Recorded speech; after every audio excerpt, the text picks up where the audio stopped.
ल हेर्नुहोस् है, हामी साउदीमा हामी आएको 7 महिना हुँदाखेरि पनि कसैलाई 3 महिनाको अकमा बनाएको छ। 13 जनाको अकमा नबनाएको कारणले हामीसँग डकुमेन्ट केही छैन। यस्तो अवस्थामा चाहिँ हामीलाई बाहिर निकालिदिएको छ।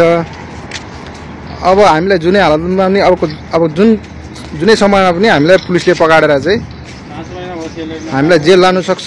यसको जिम्मेवार चाहिँ मेन पावर हुनुपर्छ। हामीलाई यस्तो अवस्थामा बिजोग बनाएर हामी धेरै पटक भइसक्यो यसरी हामी बाहिर निकाल्दै। अब कोही बेला मेन पावरले पैसा पेलेको छ, अब यसमा चाहिँ पेलेको हामीले खाना खुवाइरहेको छौँ भनेर चाहिँ उहाँहरूले भनिराख्नु भएको थियो। अब 5 महिना भइसक्यो, सेलेरी पनि नपाएको।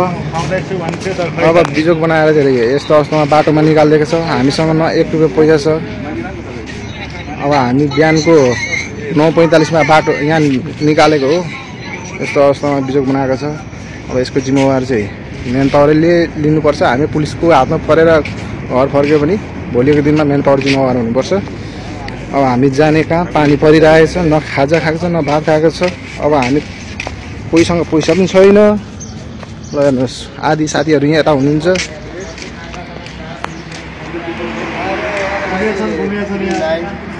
ल हेर्नुहोस् त बिजोग हामी जाने कहाँ अब।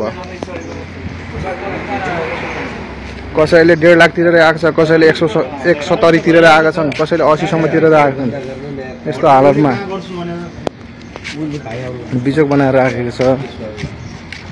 मेन पावरलाई अब फोन गर्ने पैसा धरि छैन हामीसँग।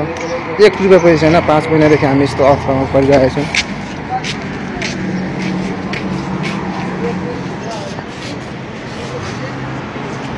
ल हेर्नुहोस्, जाने कहाँ हामी अब।